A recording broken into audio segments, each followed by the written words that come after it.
আসসালামু আলাইকুম ওয়া রাহমাতুল্লাহ।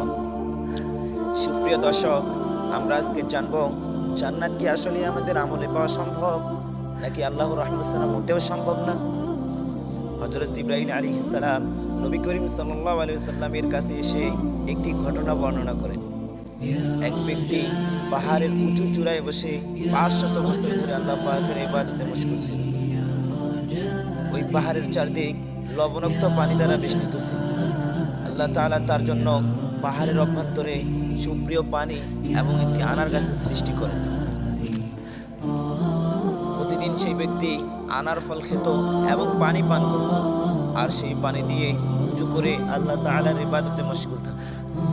একদিন সেই ব্যক্তি আল্লাহর নিকট দোয়া করল, হে আমার রব, আমার দেহ থেকে যেন রূহটা সিজদারত অবস্থায় কবজ করা হয়।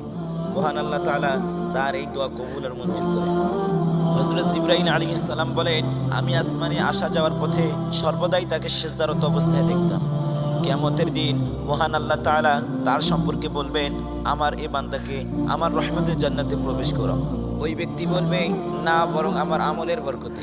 তখন নির্দেশ আসবে, আমার নিয়ামতের বিপরীতে তার কৃতামল পরিমাপ করো। পরিমাপ করে দেখা যাবে 500 বছরের ইবাদত খতম হয়ে গেছে একটি চোখের নিয়ামতের বিনিময়ে।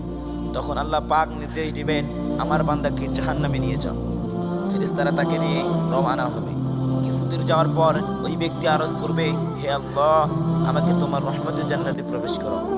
নির্দেশ আসবে, তাকে ফেরত নিয়ে আসো। তাকে ফেরত নিয়ে আসা হলে মহান আল্লাহ তাআলা তাকে বলবেন, তোমাকে সৃষ্টি করেছে কি? উত্তরে সে বলবে, হে আল্লাহ, আপনি। আল্লাহ তাআলা বলবেন, এই কাজটা তোমার আমল না আমার রহমতের বরকতে হয়েছে? উত্তরে সে বলবে, হে আল্লাহ, আপনার রহমতে হয়েছে। আল্লাহ তাআলা বলবেন, তোমাকে 500 বছর ইবাদত করার শক্তি ও তৌফিক কে দিয়েছে? তখন ওই ব্যক্তি বলবে, হে আল্লাহ, আপনিই তো দিয়েছেন। আল্লাহ তাআলা আরো বলবেন, সমুদ্রের মাঝে পাহাড়ের উপর তোমাকে কে পৌঁছিয়েছে? লবণাক্ত পানির মাঝে সুপ্রিয় পানির ব্যবস্থা কে করে দিয়েছে? আনার গাছে সৃষ্টি কে করেছে? তোমার দরখাস্ত মোতাবেক সিজদার মাঝে তোমার রূহ কবজ করার ব্যবস্থা কে করেছে? উত্তরে সে বলবে, হে পরওয়ারদিগার, আপনি। তখন ইরশাদ হবে, এই সব কিছু আমার রহমতে হয়েছে এবং আমার রহমতেই তোমাকে জান্নাতে দাখিল করছি। সম্মানিত দর্শকবৃন্দ, আমরা এটাই শিখলাম, আমাদের আমলে আসলে জান্নাত যাওয়া সম্ভব নয় আল্লাহর রহমত ছাড়া। ভিডিওটা ভালো লাগলে লাইক করুন এবং সাবস্ক্রাইব করে আমাদের পাশেই থাকুন।